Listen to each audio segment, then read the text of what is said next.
Bonsoir et bienvenue dans l'émission Présence protestante. Chaque année, la troisième semaine de janvier est consacrée à la prière pour l'unité des chrétiens. Cette année, elle se tiendra du 18 au 25 janvier, c'est-à-dire la semaine prochaine. Pour nous en parler, nous accueillons le doyen de Marche en Famenne, l'abbé Bernard Van Winkt. Bonjour. Monsieur l'abbé, nous allons parler d'ouverture dans la famille chrétienne, de rencontres, de célébrations entre catholiques, protestants, orthodoxes, anglicans. C'est pas la moindre des choses pour des disciples du Christ. Non, je trouve que c'est même essentiel, parce que cette semaine a été instaurée pour quand même justement qu'on puisse se rencontrer d'abord, qu'on puisse s'écouter ensuite.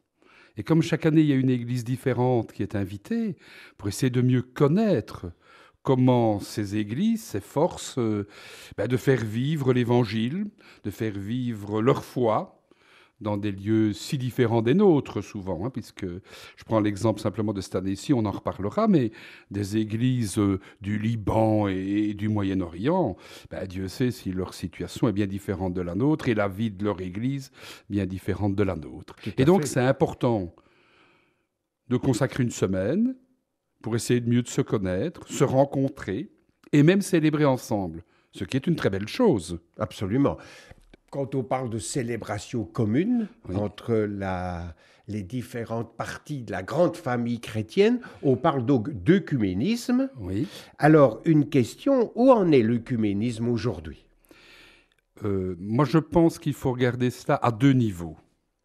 Le premier niveau, c'est que, il me semble que je vais dire un peu dans les instances responsables, pas des dirigeantes, mais dans les instances responsables, il y a beaucoup de pas qui ont été faits, qui ont été souhaités, qui ont été même des gestes symboliques qui ont été posés en différentes églises, des retrouvailles, parfois même beaucoup plus larges que simplement les communautés chrétiennes. Lorsque je pense au rassemblement d'Assises pour ouvrir la perspective d'un monde plus en paix grâce et là, on dépasse l'œcuménisme, on dépasse l'interreligieux. Alors. Oui, mais ce qui est intéressant, qui est aussi, tous les représentants des grandes églises chrétiennes y étaient parce qu'ils voulaient manifester quelque chose d'important. Et donc, moi, je pense que l'œcuménisme, à ce niveau-là, a vécu quelques étapes, a beaucoup posé de gestes. Je pense que quelquefois, le complexe, c'est sur le terrain, dans certaines régions.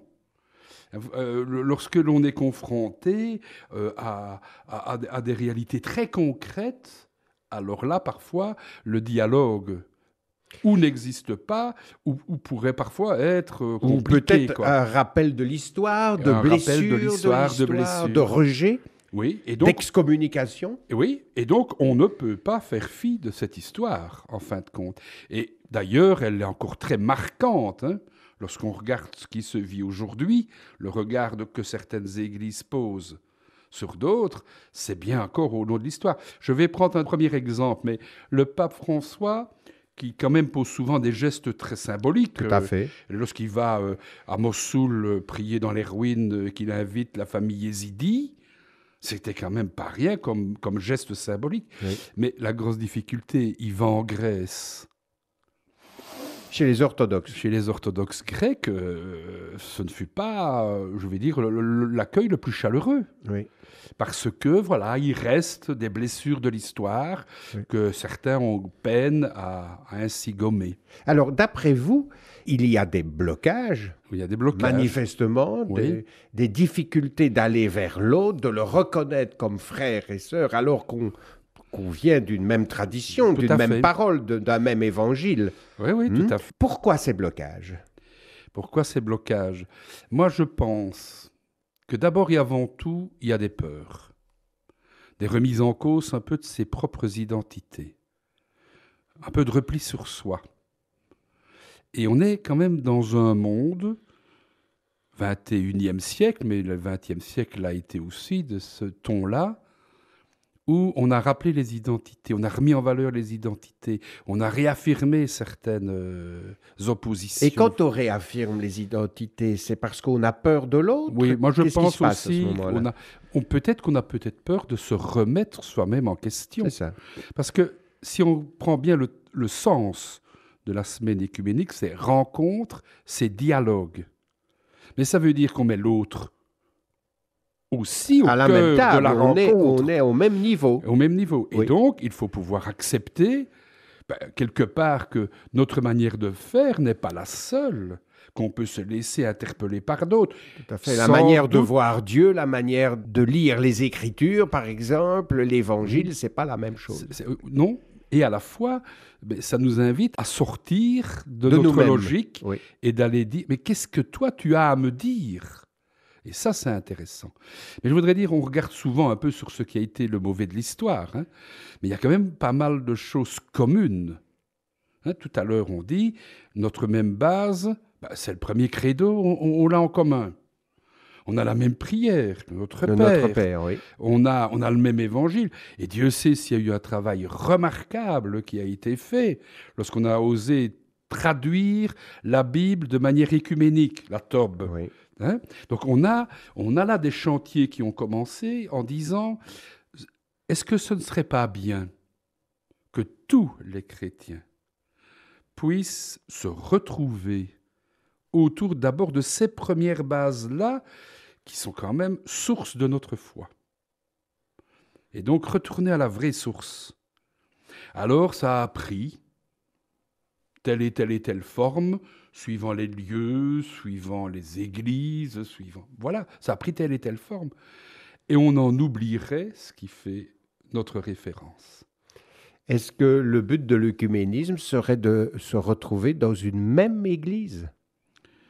Moi, je pense que ça, c'est un grand rêve.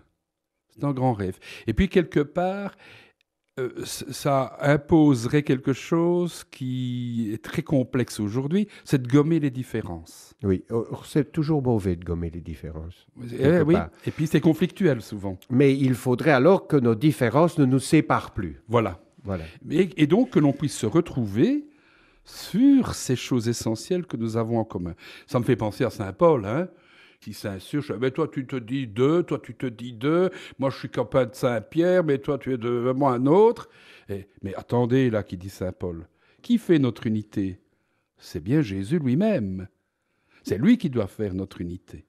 Et moi, je pense qu'on doit revenir à cette source-là. C'est complexe, mais au moins, ça me paraît essentiel. Et ça demande un effort. Alors, Oui. en parlant d'effort, vers quoi faudrait-il aller maintenant pour faire avancer l'œcuménisme, pour faire un pas plus loin?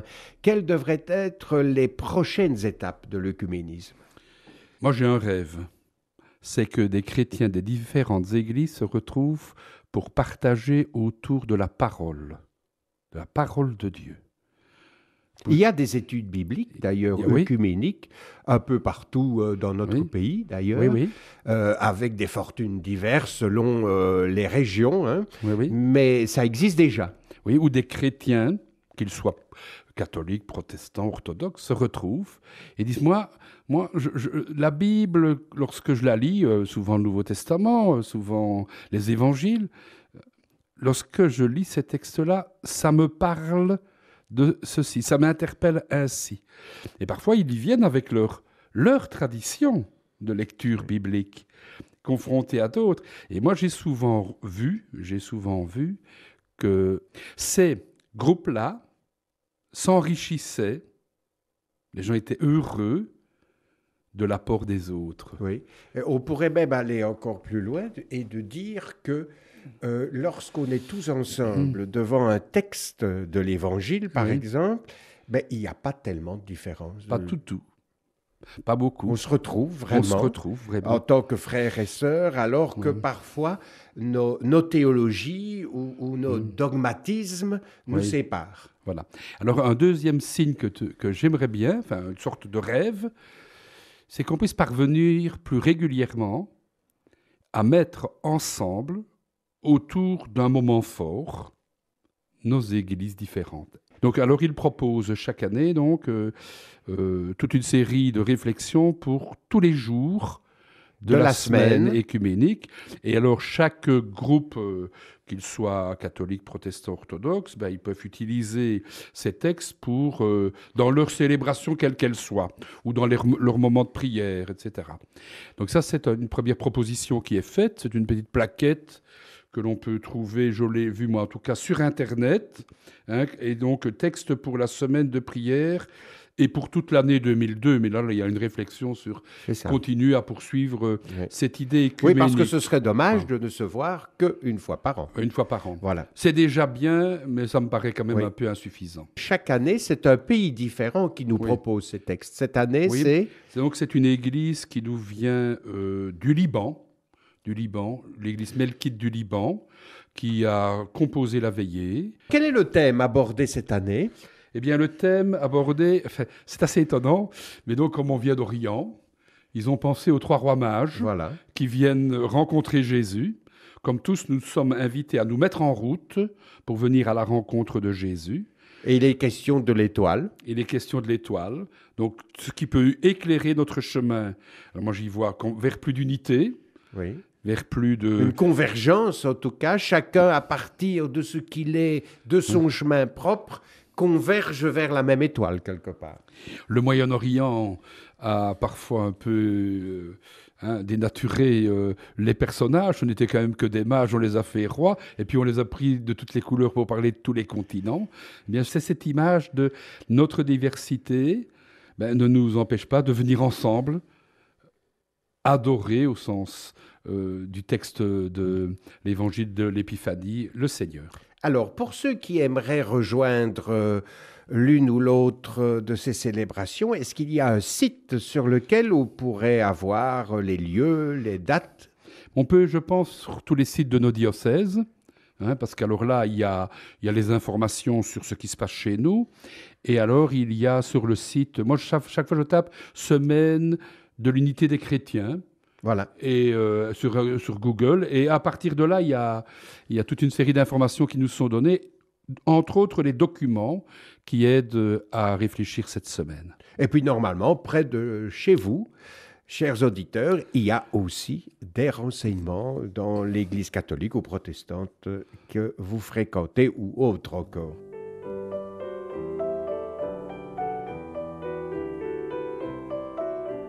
C'est ici que se referme notre émission Présence protestante pour ce soir.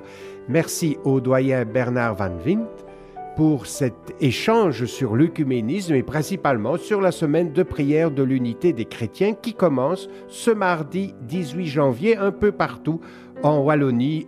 Vous pouvez réentendre cette émission sur Ovio et sur notre site www.aprt.be.